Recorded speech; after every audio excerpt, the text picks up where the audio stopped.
Oh, yung pinagmamalaki ng mga DDS na one time, big time daw na rally nila noong January 31. Si Shabit Singson yan, nanawagan. Matagal nilang pinagandaan yan. One time, big time daw yan. Talagang, dito, ibubuhos na nila yung kanilang pwersa.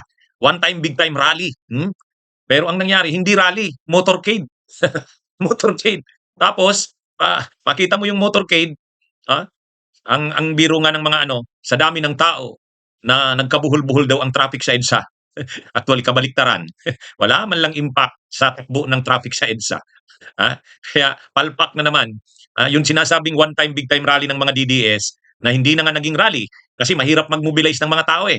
So ang ginawa nila, mga riders na lang. At least yung riders, kung mausap ka ng isang mga grupo ng riders, sagutin mo yung gasolina nila, tapos bigyan mo ng pagkain, allowance, o ayan na. O, kaya lang, kahit yung motorcade nila, kukunti pa rin, nilangaw pa rin.